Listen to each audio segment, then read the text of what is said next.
ನನಗೆ ಪೂರ್ಣಾವಧಿ ಸಿಎಂ ಆಗುವ ವಿಶ್ವಾಸವಿದೆ. ಆದರೆ ಎಲ್ಲರೂ ಹೈಕಮಾಂಡ್ಗೆ ತೀರ್ಮಾನ. ಸಿಎಂ ಸಿದ್ದರಾಮಯ್ಯ ಹೇಳಿಕೆ.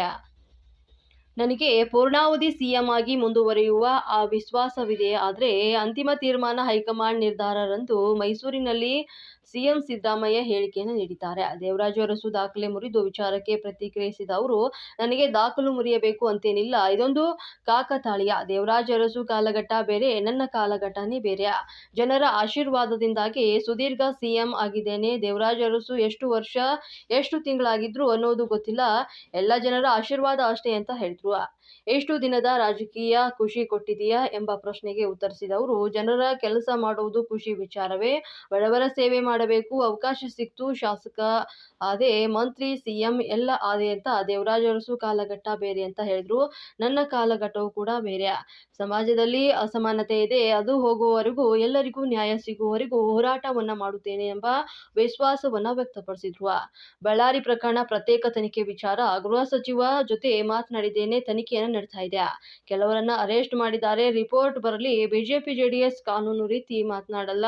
ಕುಮಾರಸ್ವಾಮಿ ಅದೇ ಮಾತನಾಡ್ತಾರೆ. 2 ಬಾರಿ ಪೋಸ್ಟ್ ಮಾರ್ಟಮ್ ಎಂಬ ಕುಮಾರಸ್ವಾಮಿ ಹೇಳಿಕೆಗೆ ಸಿಎಂ ಟಾಂಗ್ ಅನ್ನ ಕೊಟ್ಟಿದ್ದಾರೆ. ಯಾವುದೋ ದಾಖಲೆಗಳನ್ನು ಮುಗಿಬೇಕು ಅಂತ ರಾಜಕೀಯ ಮಾಡಲಿಲ್ಲ. ಕಾಕತಾಳೀಯ ಬಂದಿದೆ ಅಷ್ಟೇ. ಸೊ ದೇವರಾಜ ಅರಸರವರು ಎಷ್ಟು ವರ್ಷ ಮಾಡಿದ್ದಾರೆ, ಎಷ್ಟು ದಿನಗಳು ಮಾಡಿದ್ದಾರೆ ಅನ್ನೋದು ಗೊತ್ತಿರಲಿಲ್ಲ. ಇವತ್ತು ದೇವರಾಜ ಅರಸರವರ ಜನರ ಆಶೀರ್ವಾದದಿಂದ ಅದನ್ನು ಮುರಿತಕ್ಕಂಥ ಅವಕಾಶ ಸಿಕ್ಕಿದೆ. ನನಗೆ ಸಮ ಮಾಡ್ತಕ್ಕಂಥ ಅವಕಾಶ ಸಿಕ್ಕಿದೆ. ನಾಳೆ ಆದರೆ ಅದು ಬ್ರೇಕ್ ಆಗುತ್ತೆ. ಗೊತ್ತಿಲ್ಲ ನನಗೆ. ನಾಳೆ ಬ್ರೇಕ್ ಆಗುತ್ತೆ. ಇದು ಪರಿಪೂರ್ಣ ಅವಧಿ ಮುಗಿಸ್ಬಿಟ್ಟು ಮತ್ತೊಂದು ದೊಡ್ಡ ಇತಿಹಾಸ ಸೃಷ್ಟಿ ಮಾಡ್ತೀರಾ? ಇದು ಪರಿಪೂರ್ಣ ಅವಧಿ ಮುಗಿಸಿ ಇತಿಹಾಸ ಸೃಷ್ಟಿ ಮಾಡ್ತೀರಾ? ಇದು ಮತ್ತೆ ಅದು ಹೈಕಮಾಂಡ್ನವ್ರು ತೀರ್ಮಾನ ಮಾಡೋದು. ಹೈಕಮಾಂಡ್ನವ್ರು ಯಾವಾಗ ತೀರ್ಮಾನ ಮಾಡ್ತಾರೆ ಅಂತ ಗೊತ್ತಿಲ್ಲ. ಪೂರ್ಣಾವಧಿಯ ಸಿಎಂ ಆಗುವ ಹೈಕಮಾಂಡ್ ವಿಶ್ವಾಸ ಇದೆ ಸರ್. ವಿಶ್ವಾಸ ಇದೆ. ವಿಶ್ವಾಸ ಇಲ್ಲದವ್ರು ಚೀಫ್ ಮಿನಿಸ್ಟರ್ ಹೆಂಗೆ? ಈ ಸಂದರ್ಭ ಪೂರ್ಣಾವಧಿ ಸಿಎಂ ಆಗ್ತಿರೋ ವಿಶ್ವಾಸ ತಮಗೆ ಪೂರ್ಣಾವಧಿ ಸಿಎಂ ಆಗ್ತಿರೋ ವಿಶ್ವಾಸ all depend upon high command's decision. Sir, but ಇವತ್ತು ಎಲ್ಲ ಕಡೆಯಲ್ಲೂ ಕೂಡ ನಾಟಿ ಕೋಳಿ ಪಲಾವ್ ಹಂಚ್ತಾರೆ. ಇವತ್ತು ನಾಟಿ ಕೋಳಿಗೆ ಬ್ರಾಂಡ್ ಅಂಬಾಸಿಡರ್ ಆಗ್ಬಿಟ್ಟಿದ್ದೀರಾ. ನಾಟಿ ಕೋಳಿ ಪಲಾವ್ ಹಂಚ್ಬಿಟ್ಟಿದ್ದಾರೆ ಅಭಿಮಾನಿಗಳು. ಗೊತ್ತಿಲ್ಲ, ಅಲ್ಲಲ್ಲ ರಾಜ್ಯಾದ್ಯಂತ. I do not know about it. ನನಗೆ ಗೊತ್ತಿಲ್ಲ, ಮತ್ತೆ ಯಾರು ಮಾಡ್ತಾ ಇದ್ದಾರೆ ಅಂತಲೂ ಗೊತ್ತಿಲ್ಲ. ಅಲ್ಲ, ನಿಮ್ಗೆ ಗೊತ್ತಾಗಲ್ಲ ಸರ್. ನಾನು ಹಳ್ಳಿಯವನಲ್ವಾ. ಸಾಮಾನ್ಯವಾಗಿ ನಮ್ಮ ಹಳ್ಳಿನಲ್ಲಿ ನೆಂಟರು ಬಂದಾಗ ಮಾತ್ರ ನಾಟಿ ಕೋಳಿ ಕುಯ್ಯೋರು, ನೆಂಟರುಗಳು ಬಂದಾಗ. ಸೊ ಹಂಗಾಗಿ ನಾನು ನಾಟಿ ಕೋಳಿ ಮುದ್ದೆ, ರಾಗಿ ಮುದ್ದೆ, ನಾಟಿ ಕೋಳಿ ಇದನ್ನು ಮಾಡ್ತಿದ್ದೆ ಮೊದಲು. ಈಗಿಲ್ಲ, ಈಗ ಕಡಿಮೆ. ಬಟ್ ಈಗ ನೀವು ನಾಟಿ ಕೋಳಿಗೆ ಬ್ರಾಂಡ್ ಅಂಬಾಸಿಡರ್ ಆಗ್ಬಿಟ್ಟಿದ್ದೀರಿ ಊಟಕ್ಕೆ.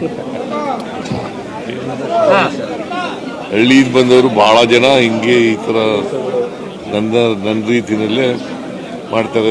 ನಾನು ಚೀಫ್ ಮಿನಿಸ್ಟರ್ ಆಗಿರೋದ್ರಿಂದ ಸ್ವಲ್ಪ ಜಾಸ್ತಿ ಇದಕ್ಕೆ ಪ್ರಚಾರ. ರಾಜಕಾರಣ ಖುಷಿ ಕೊಟ್ಟಿದೆ ಸರ್. ಇಷ್ಟು ವರ್ಷದ ರಾಜಕಾರಣ ಖುಷಿ ಕೊಟ್ಟಿದೆ ಸರ್ ಅಂತ. ತೃಪ್ತಿ ಇದೆಯಾ? ಖುಷಿ ಇದೆಯಾ? ತೃಪ್ತಿ ಇದೆ. ಯಾಕಂದ್ರೆ ಜನರ ಕೆಲಸ ಮಾಡೋದೇ ಖುಷಿ. ರಾಜಕಾರಣ ಅಂದ್ರೇನು? ಬಡವರು, ದಲಿತರು, ಹಿಂದುಳಿದವರು ಅವ್ರಿಗೆ ನ್ಯಾಯ ಕೊಡಿಸ್ಕೊಡ್ತಕ್ಕಂಥದ್ದು, ಅವ್ರ ಕೆಲಸ ಮಾಡಿಕೊಡ್ತಕ್ಕಂಥದ್ದು.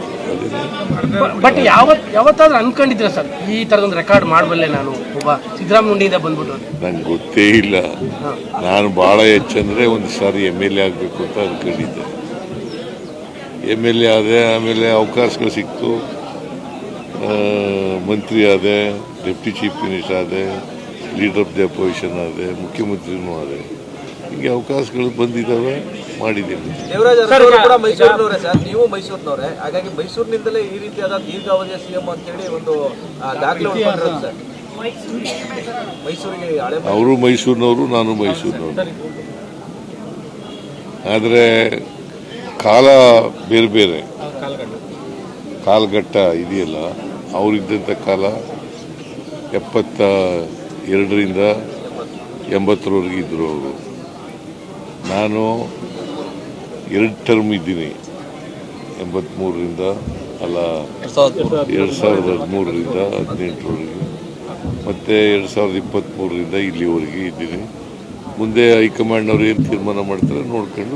ಪ್ರಬಲ ಜಾತಿಗಳ ನಡುವಿನ ಇಷ್ಟೊಂದು ಪೈಪೋಟಿ ನಡುವೆ ಕುರುಬ ಸಮುದಾಯದಿಂದ ಬಂದ್ಬಿಟ್ಟು ಈ ಲೆವೆಲ್ಗೆ ಬರೋದು it is not A easy task. ಜನರ ಆಶೀರ್ವಾದ ಅಂತ ಹೇಳಿದ್ನಲ್ಲ. ಸರ್, ಈಗ ರಾಜಕಾರಣದ ಪ್ರಮುಖ ಘಟ್ಟದಲ್ಲಿದ್ದೀರಿ, ಜನಕ್ಕೆ ನಾನು ಇನ್ನೂ ಮಾಡಬೇಕು ಇಂಥದ್ದೊಂದು ಪ್ರಮುಖವಾದ ವಿಚಾರಗಳನ್ನ ಇಟ್ಕೊಂಡಿದ್ದೀನಿ ನೋಡಪ್ಪ, ಸಮಾಜದಲ್ಲಿ ಇನ್ನೂ ಅಸಮಾನತೆ ಇದೆ. ಅಸಮಾನತೆ ಹೋಗೋವರೆಗೂ ನಾವು ಸಾಮಾಜಿಕ ಎಲ್ರಿಗೂ ನ್ಯಾಯ ಸಿಕ್ಕವರೆಗೂ ಹೋರಾಟ ಮಾಡ್ತಲೇ ಇರ್ತೀವಿ, ಮತ್ತು ಆ ಜನಗಳ ಕೆಲಸ ಮಾಡ್ತಲೇ ಇರ್ತೀವಿ. ಸಾಕಷ್ಟು ಪ್ರೋಗ್ರಾಮ್ ಕೊಟ್ಟಿದ್ರಲ್ಲ ಸರ್, ಈಗ ನಾನು ಇನ್ನು ಜನಕ್ಕೆ ಈ ತರದ್ದು ಇನ್ನೊಂದು ಮೈಸೂರಿಗೆ ಅಥವಾ ರಾಜ್ಯಕ್ಕೆ ಹೊಸ ಈ ಬಾರಿ ಬಜೆಟ್ ಮನಸ್ಸಲ್ಲಿರೋ ಪ್ರೋಗ್ರಾಮ್ ಬಜೆಟ್ನಲ್ಲಿ ಬಂದ್ಮೇಲೆ ನೋಡಿ. ರಾಜ್ಯಕ್ಕೆ ಬಳ್ಳಾರಿಯ ವಿಚಾರದಲ್ಲಿ ಈಗ ಏನೋ ಪ್ರತ್ಯೇಕ ತನಿಖೆಯ ವಿಚಾರದಲ್ಲಿ ತೀರ್ಮಾನ ಆಗ್ತಾ ಇದೆ. ನಾನು ಇವ್ರ ಜೊತೆ ಹೋಮ್ ಮಿನಿಸ್ಟರ್ ಜೊತೆ ಮಾತಾಡ್ತೀನಿ, ಗೊತ್ತಿಲ್ಲ ನನಗೆ. ಈಗ ಇನ್ವೆಸ್ಟಿಗೇಷನ್ ನಡೀತಾ ಇದೆ. ಸೊ ಇನ್ವೆಸ್ಟಿಗೇಷನ್ ನಡೆದು ಈಗ ಕೆಲವ್ರನ್ನೆಲ್ಲ ಅರೆಸ್ಟ್ ಮಾಡಿದ್ದಾರೆ. Investigation is going on. Investigation ಮಾಡಲಿ. ಅಲ್ಲ, ಕುಮಾರಸ್ವಾಮಿ ಅವರು ನಿನ್ನೆ ಯಾಕೆ 2 ಬಾರಿ ಪೋಸ್ಟ್ ಮಾರ್ಟಮ್ ಮಾಡಿದ್ರು, ಏನು ಇದರಿಂದ ಉದ್ದೇಶ, ಏನೋ ದುರುದ್ದೇಶ ಇದೆ ಅನ್ನುವಂಥ ಆರೋಪಗಳನ್ನ ಮಾಡಿದ್ದಾರೆ. ಸಿಬಿಐ ತನಿಖೆ ಯಾವಾಗಲೂ JDSನವರು BJPಯವರು ಕಾನೂನು ರೀತಿ ಮಾತಾಡಲ್ಲ, ಅವ್ರು ರಾಜಕೀಯವಾಗಿ ಮಾತಾಡಲ್ಲ. ಅವ್ರು ರಾಜಕೀಯವಾಗಿ ಹೇಳಿದ್ದಾರೆ, ನೋಡೋಣ. ಸರ್, ನಿನ್ನೆ ವೇಣುಗೋಪಾಲ್ ಅವರನ್ನು ಭೇಟಿ ಮಾಡಿದ್ರಿ. ವೇಣುಗೋಪಾಲು ಇದರಿಂದ ವಯನಾಡಿಂದ ಈ ಕಡೆ ಬಂದು ಬೆಂಗಳೂರಿಗೆ ಹೋದರು, ಬೆಂಗಳೂರಿಂದ ಡೆಲ್ಲಿಗೆ ಹೋದರು. ಹಾಗೆ ಮೈಸೂರು ಬಂದ್ರಲ್ಲ, ಭೇಟಿ ಮಾಡೋಣ ಅಂತ ಮಾಡಿದ್ದೆ. ಪುನರಚನೆ ಏನಾದ್ರು ಮಾತಾಡ್ತೀರಾ ಸರ್ ಡೆಲ್ಲಿಲಿ? ಸಂಪುಟ ಪುನರಚನೆ ವಿಚಾರ ಏನಾದ್ರು ನೋಡೋಣ, ಅವ್ರು ಕರೀಲಿ, ಮಾತಾಡ್ತಾರೆ. ಸರ್, ಈಗ ಭೋಗದಿ ಪಟ್ಟಣ ಪಂಚಾಯತ್ ಒಂದು ಹುಡುಗ ಕೆಲಸ ಮಾಡ್ತೇವೆ ಸರ್. ಕೇರ್ಗಳ್ಳಿಯಲ್ಲಿ ಕಲುಷಿತ ನೀರು ಸೇವನೆ ಮಾಡಿ ಒಂದು ಹುಡುಗ ಸತ್ತೋಯ್ತು. ಅದಕ್ಕೆ ನೀವು ಕೆಲಸ ಕೊಡ್ತೀನಿ ಅಂತ ಟ್ವೀಟ್ ಮಾಡಿ ರಿಲೀವ್ ಮಾಡಬೇಕು ಅಂತ ಏನೋ ಇದಾಗ್ತಿದೆ. ಸಾಲುಂಡಿ ಹುಡುಗ ಸರ್, ಗಮನಕ್ಕೆ ತರ್ತಾ ಇದೀವಿ ವಿಚಾರ. ನೋಡೋಣ, ನಾನು ವಿಚಾರ ಮಾಡ್ತೀನಿ.